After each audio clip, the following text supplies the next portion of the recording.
Coucou, c'est Gwen pour Effet Papillon. C'est parti pour la guidance de jeudi. Pour commencer, une carte de l'oracle des rêves et une des connexions spirituelles pour voir la tendance des énergies de ce jeudi. Pour une consultation privée, vous pouvez passer par mon site effetpapillonvoyance.com. Là, c'est une guidance générale, donc on ne prend que ce qui fait écho, que ce qui résonne. Alors, être là dans le sens, être là dans une relation, donc être là pour quelqu'un, du réconfort. Alors, on peut aussi avoir besoin de quelqu'un pour du soutien, du réconfort. Mais c'est aussi être là dans une situation, c'est-à-dire ne pas passer à côté d'une opportunité, par exemple. Être sur le coup. Donc, être là.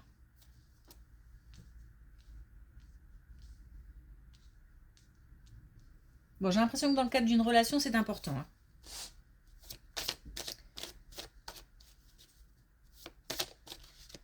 Alors,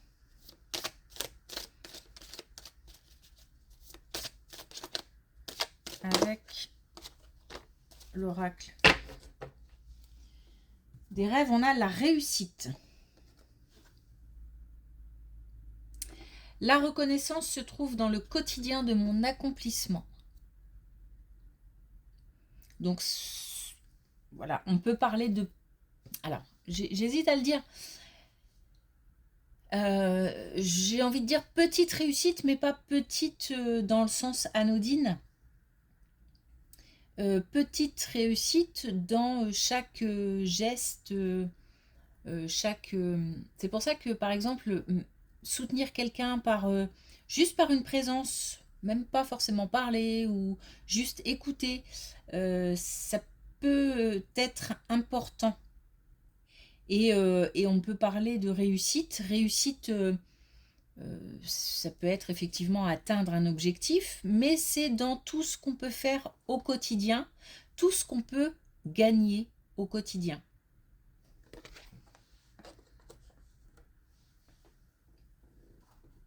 On parle de petites choses.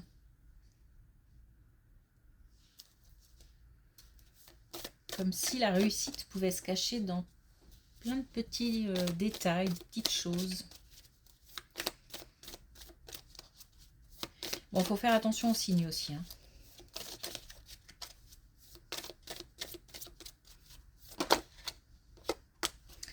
Alors, on a coup de blues. Bah ouais, je ressens bien qu'il y a quelqu'un qui a besoin d'un coup de main, là.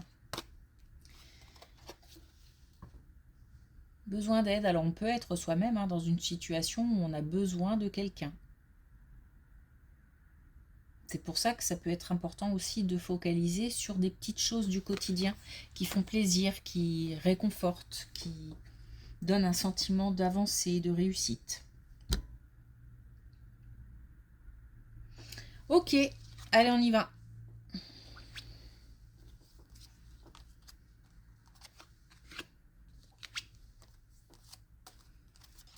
Ouais, il y a du travail de fait, où on est en plein travail.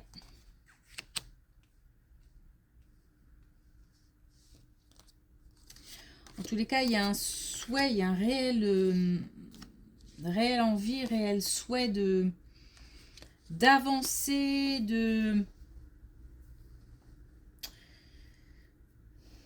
alors peut-être de porter des projets, mais donc on peut être au niveau professionnel, mais ça peut être aussi avancer sur un chemin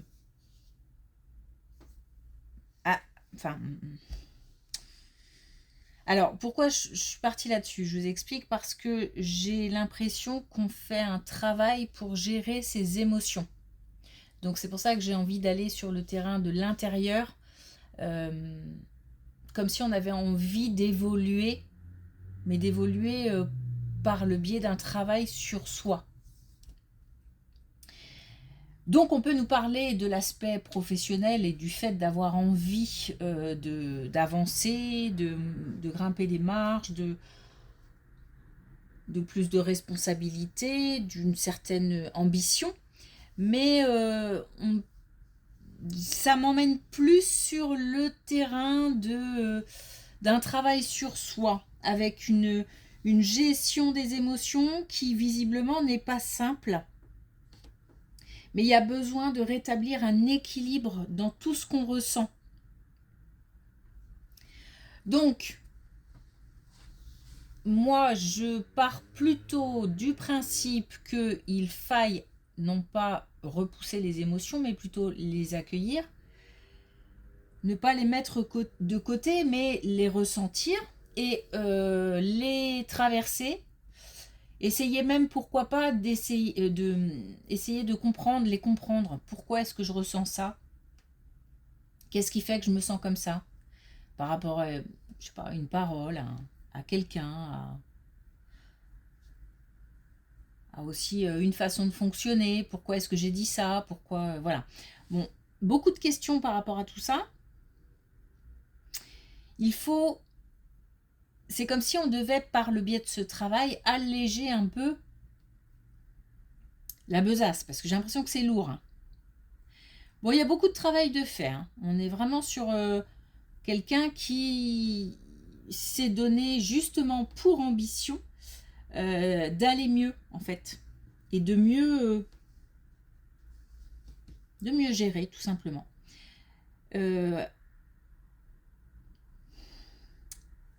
Alors, le chemin, il n'est pas droit, sans retour en arrière. Le chemin, il est chaotique avec parfois des moments où on a l'impression de revivre quelque chose qu'on a justement voulu mettre de côté ou justement peut-être parce que ça n'a pas été traversé. Mais ce peut être aussi juste pour vérifier un petit peu où on en est. C'est-à-dire que plus le temps passe, plus on travaille sur soi, moins certaines choses sont lourdes, douloureuses. Et il n'y a qu'en y repensant, qu'en les revivant, qu'on se rend compte que ça fait de moins en moins mal.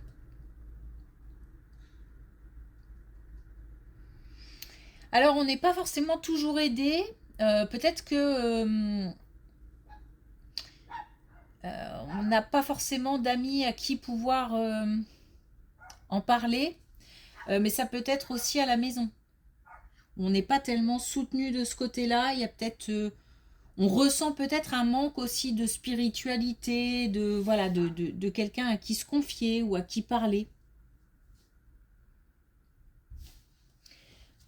Ok.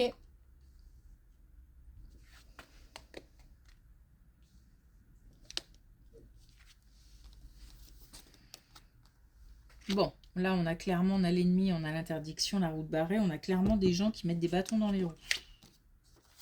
Alors,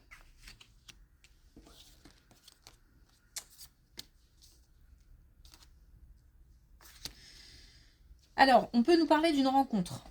On peut nous parler d'une rencontre qui n'est pas forcément... Alors, peut-être quelqu'un qui n'est pas bien vu par des amis, par le reste de la famille. Quelqu'un qui pose questions, qui interpelle, qui interroge. Peut-être quelqu'un... Il se passe peut-être quelque chose par rapport à une rencontre, comme une différence d'âge ou quelqu'un tout simplement qui ne satisfait pas les critères d'une famille ou de... Voilà, sachant que on choisit quelqu'un pour soi, pas pour sa famille ou pour ses amis, mais visiblement ça pose problème. On nous dit que il va falloir que la peur en fait fait barrage, fait bloc.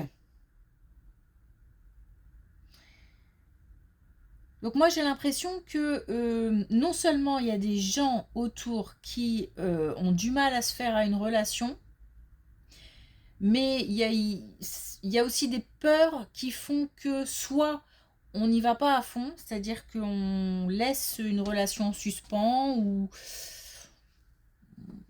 on manque un petit peu peut-être d'honnêteté, d'authenticité, on pousse pas la relation, mais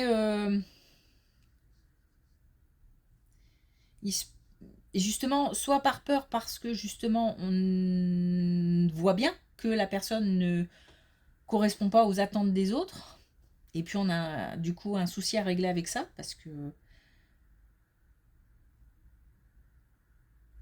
on ne peut pas plaire à tout le monde. Mais voilà, il se peut aussi que ce soit des peurs parce qu'on se dit que au-delà de tout ça, alors enfin, j'ai l'impression qu'il y a quand même l'assentiment d'au moins une personne qui est importante, qui est important. Et en fait, c'est comme si, au-delà du fait que la personne, enfin qu'on a des craintes, que on voit bien que la personne n'est pas bien acceptée, euh, on a peur aussi pour l'après, en fait. Voilà.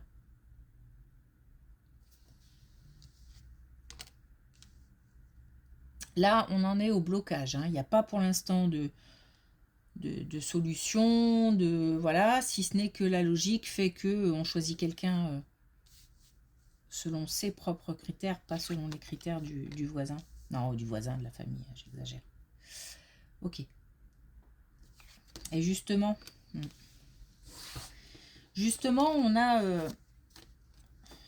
on a des disputes, on peut même avoir des volontairement, alors volontairement non, inconsciemment plutôt, parce que volontairement, je suis pas sûre qu'on en soit vraiment conscient, mais qu'on crée des disputes, des conflits, qu'on pousse un petit peu des tensions en fait, hein, euh, pour justement peut-être que la personne s'éloigne.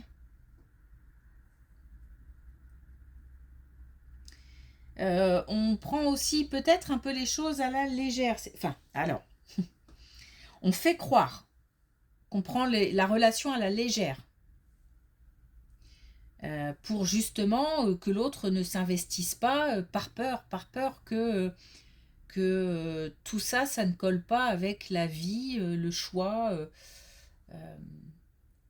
de certaines personnes. On peut peut-être aussi parler là du fait d'avoir peur que ses enfants ou son enfant n'accepte pas une relation si on est seul avec un ou plusieurs enfants. Les choses, là, on a peut-être une indication un petit peu plus marquée. On nous dit que les choses se mettent en place pour que un nouveau cycle commence. Donc forcément, qui dit nouveau cycle dit fin. Alors, est-ce qu'on va mettre fin à cette relation parce que ça ne colle pas avec tout le monde? On va dire ça comme ça. C'est possible.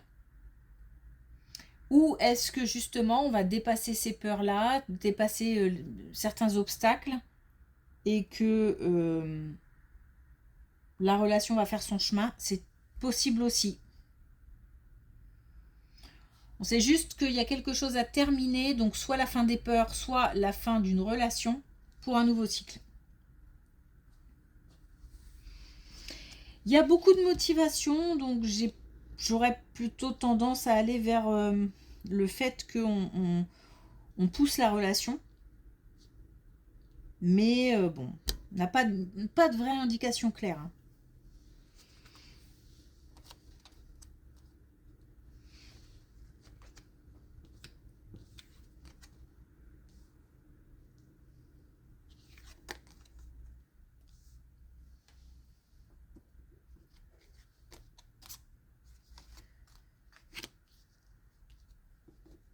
choix à faire.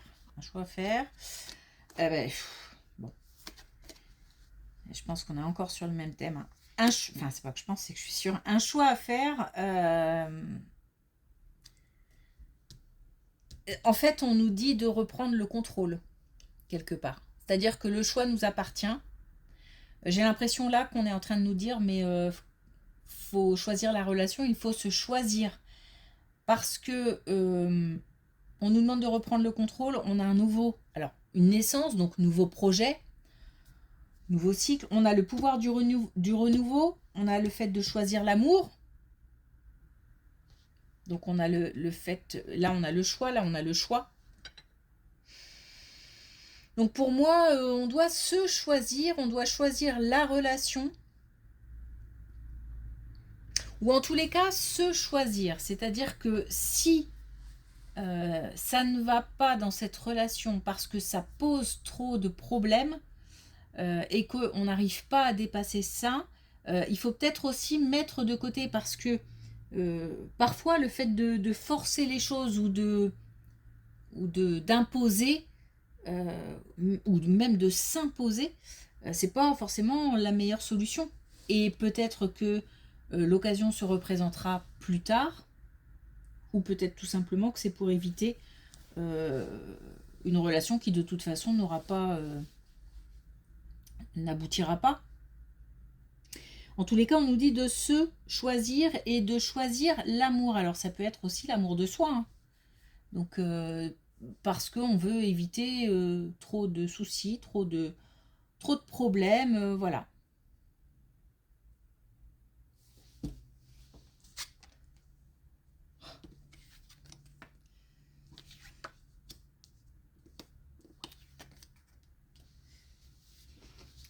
Bon, ça nous parle pas mal de... Je pense qu'on a une relation là difficile. Hein. Au-delà du fait qu'on ait des difficultés peut-être à faire accepter quelqu'un ou que ça pose problème, il y a des difficultés relationnelles, il y a des coups de blues de toute façon, il y a le fait de se sentir... d'être vraiment beaucoup dans les pensées, de se sentir envahi peut-être par la solitude ou par le manque ou par des pensées parce que y a des disputes, parce que voilà, en tous les cas, il y a le sujet là, c'est l'amour, les relations et les difficultés inhérentes. On nous parle, ouf, une belle fin, de métamorphose. On nous parle d'une situation qui s'éclaircit. On nous parle aussi du fait de se choisir, encore une fois. Donc se choisir, c'est peut-être choisir aussi la personne avec qui c'est compliqué. Ou c'est en finir avec la personne justement avec qui c'est compliqué. Donc voilà, chaque situation étant différente. Mais la situation en tous les cas s'éclaircit et on voit les choses de plus en plus... comment je peux dire ça comme si le brouillard se levait en fait. Hein.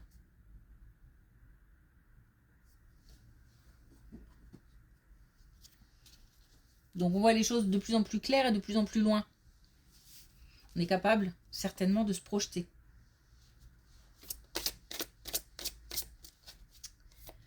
Alors un dernier message avec l'oracle des couleurs.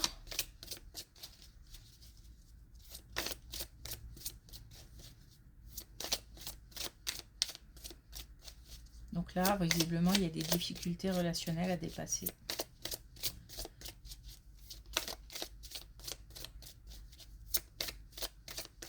Bon, on nous parle clairement de relations amoureuses, hein, pas forcément de relations amicales ou familiales. Mais si c'est le cas, en fait, familial ou amical, c'est parce que il y a des frictions à cause d'une personne. À cause d'une personne avec qui on est en relation. Bon, je pense que c'est clair. Alors, on a le joker pluie. Alors, déjà, deux choses. Alors, bon, j'agis en dehors des conditions extérieures. Deux choses. Le fait, effectivement, vous voyez, hein, on est dans les mêmes couleurs, on a de la pluie, on a des larmes, on a, voilà, donc c'est pas très gai. Mais en même temps, on nous dit d'agir en dehors des conditions extérieures, donc de se choisir, de ne pas forcément prendre acte.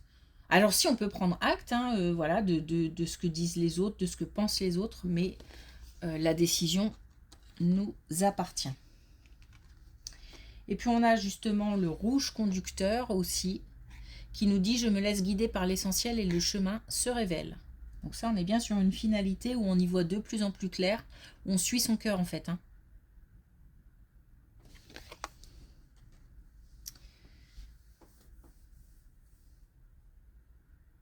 Ok, alors on a une belle progression. Hein. On part d'un travail sur soi, de gestion des émotions, et puis on arrive à dépasser des obstacles et à se choisir. Ok, merci pour votre écoute, je vous souhaite une belle journée et je vous dis à demain.